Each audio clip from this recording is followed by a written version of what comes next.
Hey folks, it's your girl Lexi Mahari, and I am back with another episode of Buzzworthy Chit Chat, where I like to share my opinion on the latest pop culture news, current events, reality and scripted television reviews, and so much more. But before we dive in, please take a moment to hit that like button, subscribe to the channel, and hit the notification bell so that you can be notified each time I upload a brand new video. In this installment of Buzzworthy Chit Chat, we will be reviewing the Belle Collective Season 2, Episode 3, Love, Marriage, and No Baby Carriage. If you are new to the channel, here's what you need to know. While I am not going to recap the entire episode frame by frame, I am going to share my top 3 moments of this week's episode. If you watched the episode, I want to hear from you in the comments below. Do you agree with my picks, or do you have others that stood out to you? While you ponder that question, let's get into it.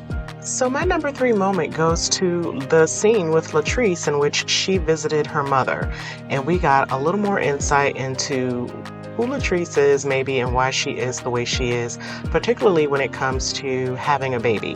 You know, this episode kind of tapped into the dilemma, the marital dilemma that she and her husband Cliff are experiencing. Obviously they have an age difference, but aside from that, he wants a baby and Latrice does not want a baby. And I think, if she's not ready to have a baby, she definitely should not be having any babies. But she has provided some insight into her rationale for not wanting to have one. First of all, as we saw in Season 1 and we're continuing to see in Season 2, her business is booming. She's young. This is someone who is, I think, enjoying this experience and looking to continue growing. And so she doesn't see how she'll be able to continue doing that if she brings a baby into the world. But in this episode, we get more insight into why she may not be so eager to bring another life into this world, mainly because she has some male trauma, as she calls it. Her father apparently had demons, as she calls them. Her mom says addiction issues that, kept him from being maybe as present as he should have been in her life, so he wasn't around. Her brothers, from what I deciphered from the conversation she had with her mother and her diary room conversation, seems like they were both killed and or one was incarcerated. So those were male figures that left her life. So she just really didn't have any male influences, she says, coming up. And, all of those who were in her life left. So she kind of verbalizes a concern that, if she has this baby, that maybe Cliff won't be around to help support her in raising it, and or that he might, and her mom kind of fed into this, but that he might use this baby to hold her back. And I don't think it's any secret, based on what we've seen so far in the first 2 seasons, that he probably would like for her to slow down a bit, but that's just not who his wife is. So I think it's going to be interesting to see how this translates over Season 2. But that is my number 3 moment of the night.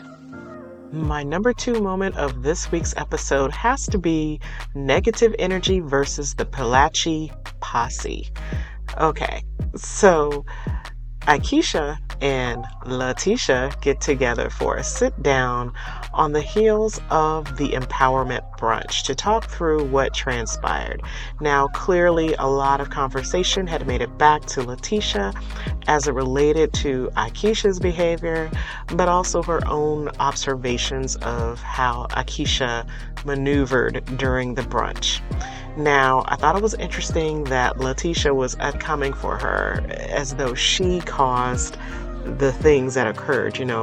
If we look at what was unfolding during that event, the blow up between her and Marie seemed pretty significant, right?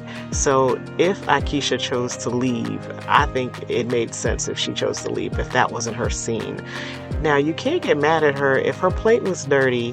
Now, I think So Gucci made a comment about her, oh, honey, I would have just brushed it off and ate from the plate. But I don't know, would you have just eaten from a dirty plate or would you have asked for another plate? I'm kind of curious about that.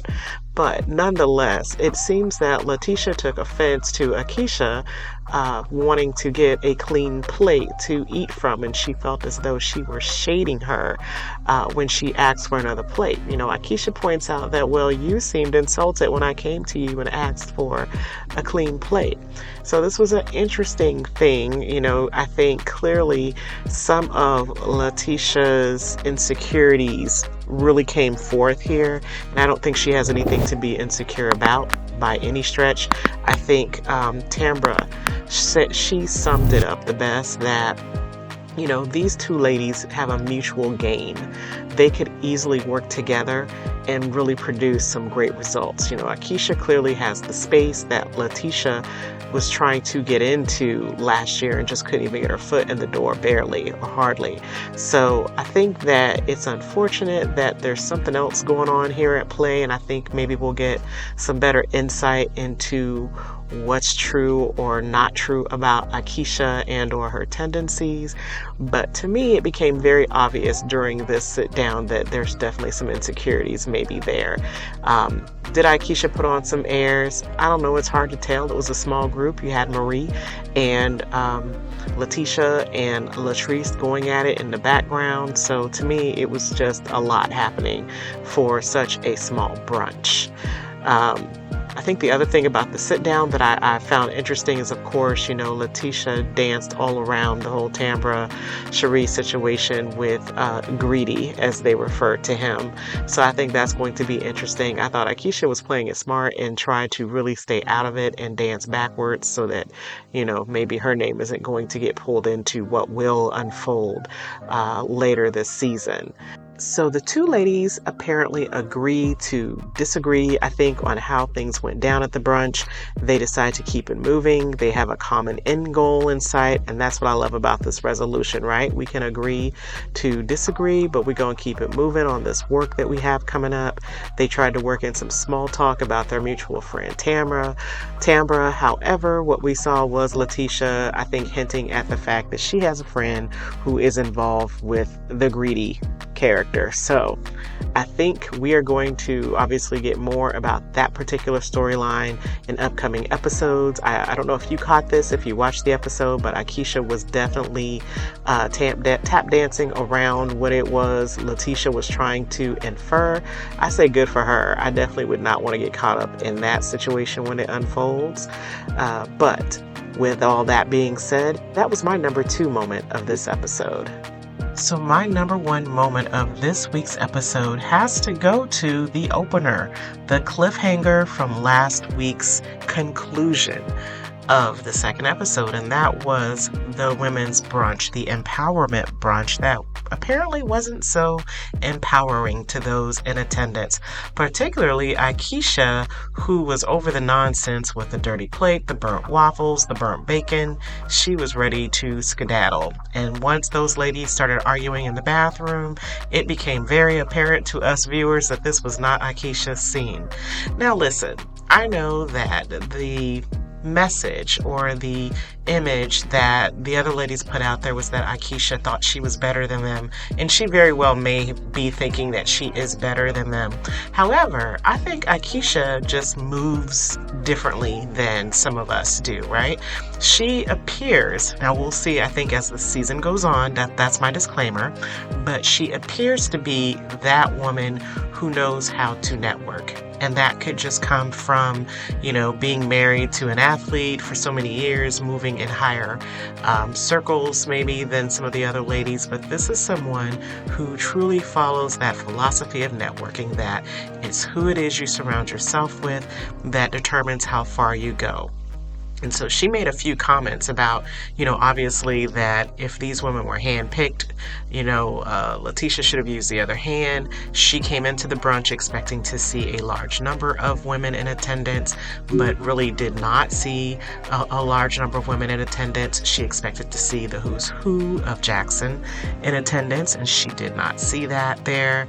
So this tells you that Akeisha moves differently. She even made some comments in the episode in which she's just trying to get into other circles, and this was not her scene. Additionally, we have Marie still doing Marie things. Now, I kind of give Marie a little grace, reluctantly. because she clearly has a lot going on in her life. And unfortunately, when we have a lot of things going on in our life, they just kind of manifest or may emerge in a way that is just maybe not the most convenient for those around us, right? And she clearly still has beef with Latrice. And so I don't know why Letitia thought she was going to resolve that at her brunch, but, bringing Latrice into the bathroom and Marie really not being here to hear it was just maybe not the smartest move on Letitia's part. So we had that eruption that happened, obviously. And, if Marie believes what she believes about Latrice, perhaps rightfully so. But I think for her friend, she has got to figure out a way to be cordial, because I don't see how they can continue to move in the same circles if her disdain for Latrice is going to shut her down at every turn. Now, it looks like in the preview for the upcoming episode, Marie is going to make the smart decision to maybe not attend the brunches anymore if Latrice is in attendance. And I think good for her, because really it doesn't do Letitia any good to have Marie there if every time she's in attendance there is going to be a verbal spar or brawl that occurs as a result of these two women being in the same room. So what do you think? Did you catch this week's episode? Leave your thoughts down below in the comments. Stay safe, and I'll catch you in the next video.